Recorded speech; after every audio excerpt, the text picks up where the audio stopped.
completion percentage, his yards per attempt, touchdown interception ratio. I mean, it's all spectacular. And he's going to need to throw some deep balls because he's going to need to be able to produce some big plays for your New York Jets, provided that they do draft him. Let's see what happens there. Booger, meanwhile, which quarterback in this class has the best mobility?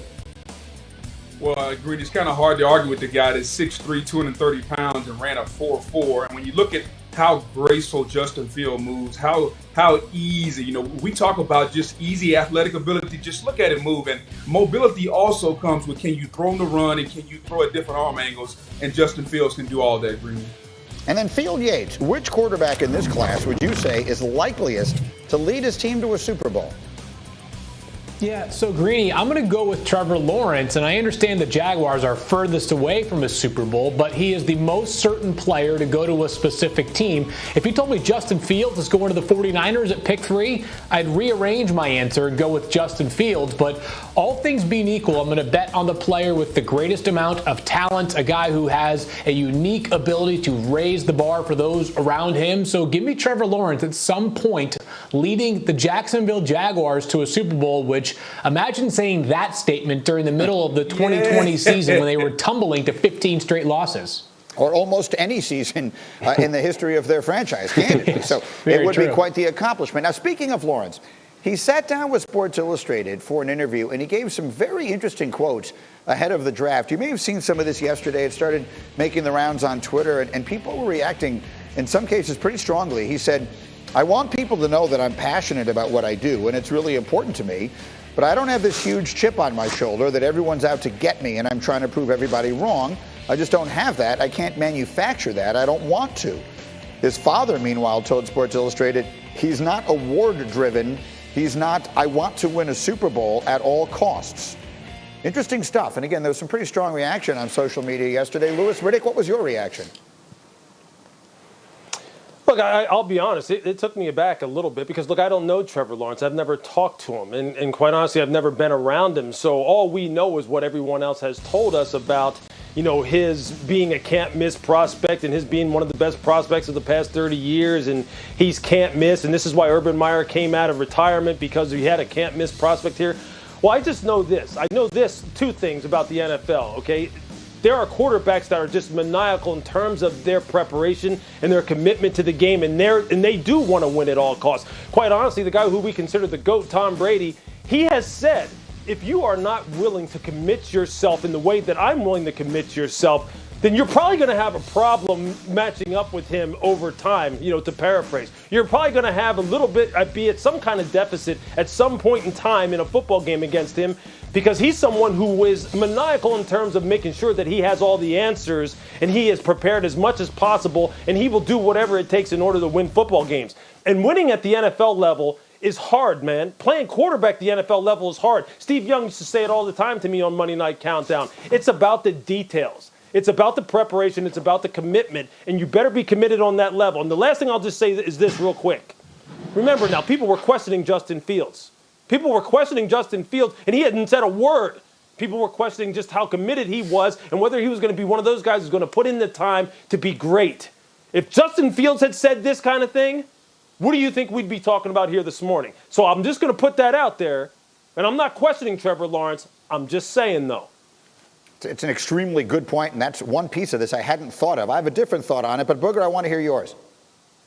Well, Greeny, I think the reason it took a lot of us aback is because it goes against conventional wisdom, right? We want our quarterback to be the first in, last out, willing to die for it all. And I truly understand. But I also have to make myself think that this is a new age. When you deal with this young crew, these millennials, they talk differently. They do different things, Greeny. So what can we rely on? I, like Lewis, have never met Trevor Lawrence. I don't know him. But I know two things. I've listened to Dabo Swinney talk about it. I've listened to Dabo talk about his commitment, and I turned the tape on and watch what he does on the field. He's lost 2 games as a starter. He came in as a freshman, and he played against some of the best competition alive. And so when we look at him as a generational talent, as a can't-miss quarterback, we look at the physical traits, we look at the dedication, and how you play and how you win, and that speaks volume. I'm not going to hold this kid accountable just because he talks differently or he says things differently or he doesn't say the stereotypical thing that we want all our superstars to say. This is a different age, and I used to fall victim to if they don't say it the right way or do the right thing, or if they're on social media,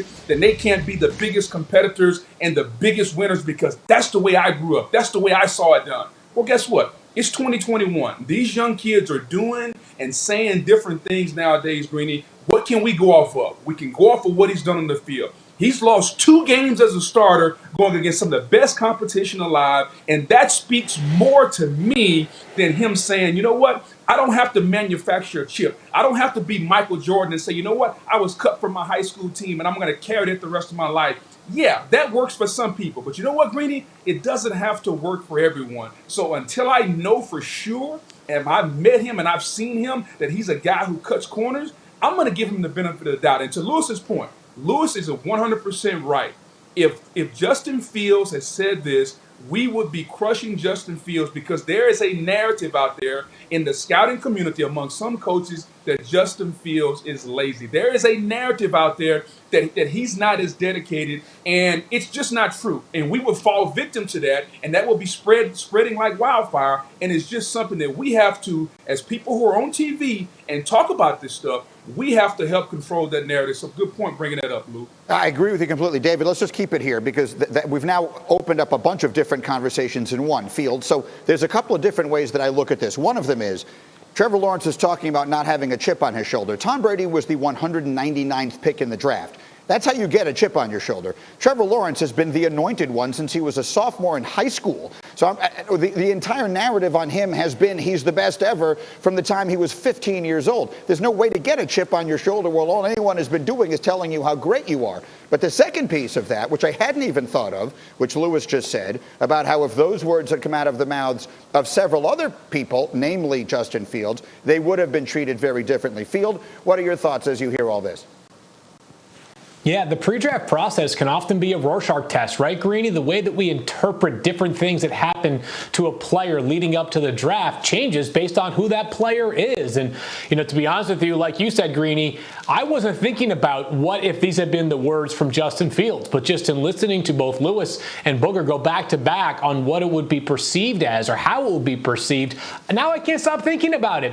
This would be the story of the next 2 weeks leading up to the NFL draft as we wait and see where Justin Fields goes during the 2021 NFL draft, which, by the way, even if he said it, there's like no anecdotal or empirical evidence to suggest that he isn't a maniac worker, right? I mean, Justin Fields was right there with Trevor Lawrence as being the anointed one. They come from the same region, the Atlanta region. They were the number 1 and number 2 prospects at the quarterback spot in their draft class. And Justin Fields is not a consolation prize. He has been unbelievable at Ohio State. He, of course, took down Trevor Lawrence and Clemson in the college football playoff semifinal this past year. So my first thought if you're going to ask me about like what I thought of Trevor Lawrence's comments, I don't make too much of them because it hasn't hindered him in any way up to this point, conceding that the NFL is an entirely different beast. But now I can't stop thinking about it, is that we need to be consistent in how we perceive these comments from players, especially those who play at the same position and especially, moreover, those who are considered in a comparable tier.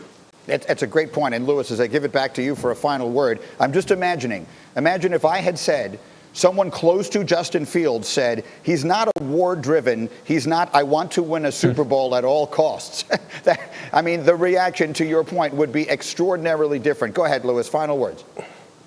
Yeah, there's no question about it. And remember this, the guy who came back into the NFL to coach Justin Fields, supposedly. That was the draw. That was the draw for Urban Meyer to come back. To coach Trevor Lawrence, excuse me.